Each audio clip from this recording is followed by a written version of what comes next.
Hello, I'm Paul Nee and welcome back to Korean Football Shinmun. With the Korean national team playing on the Thursday and the Tuesday, and then Chuseok falling shortly after, that meant that episode 6 is slightly later than planned. So apologies for that, but I do hope that you all had a very happy Chuseok. We have a lot to get through today, so I'm going to talk to you a little bit about what was said in the papers before and after Korea's 2-0 win over Turkmenistan. The first one was Sports Pyongyang, who they said that they have a picture of Paulo Bento on the front page, and they're wondering whether he can guide his team through the first door into Qatar by using Plan A.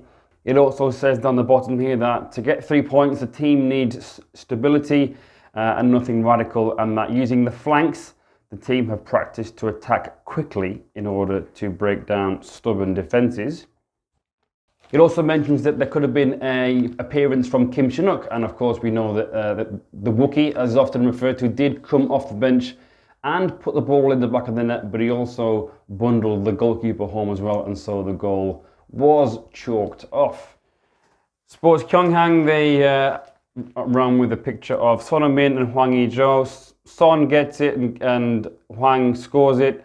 This is how we're going to get 3 points.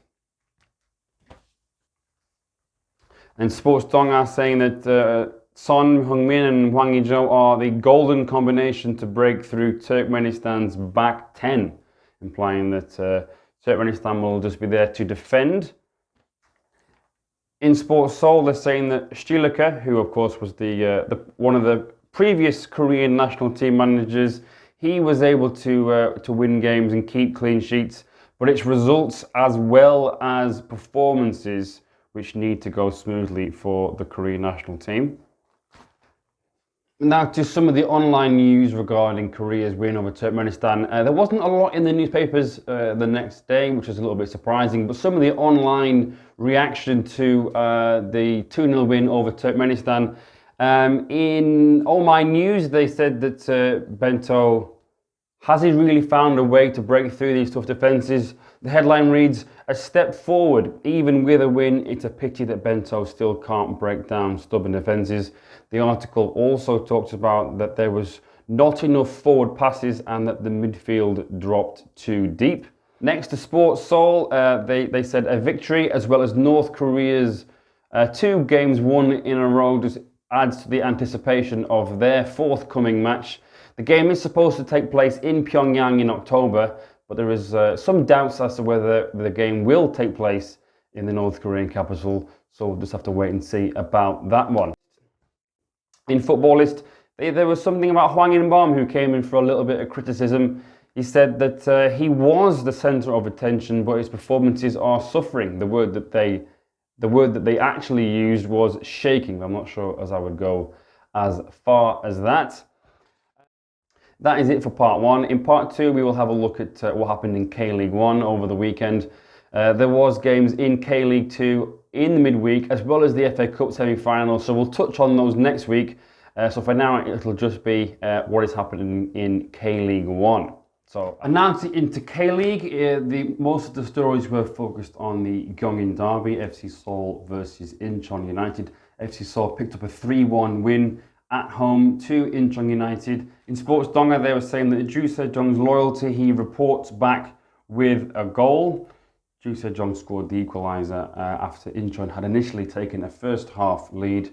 But he returned and scored his first goal at Sangam in over 3 years.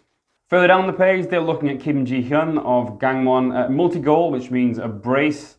In his debut season, he's now hit double figures. He scored his 9th and 10th goal of the season in Gangwon's 2-1 win over JG United. In Sports Pyongyang, it was goals, goals, goals. That was the anthem or the hymn for FC Seoul in the second half. Of course, all 3 goals did come in the second half through Ju Se-jung, a Park Chu-young penalty, and then Jung Won-jin in the 91st minute. And also over there in the top corner, it says Lion King, of course, the nickname for Lee Dong-guk. He's still going. Lee Dong-guk scored the winning goal for Jeonbuk against Sangju to keep their title push alive. And now to some of the online news stories. There was an interesting thing about the relegation battle. Sportal Korea saying that Gyeongnam now have the best chance of survival. And Choi Hyun-woo, who made his 200th league appearance for Daegu FC, he said that he thanks the fans, he thanks the club as well. And when asked about what kind of player he would like to be remembered as, he said that I want to be a player who people dream to be just like.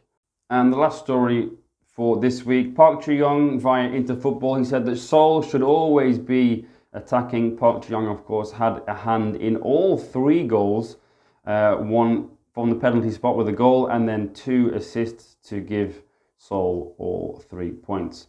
Well, that's it for me this week, so thank you very much for tuning in. Next week we'll look a bit more at the FA Cup and K-League 2. So until then, thank you for tuning in, and I'll see you next time.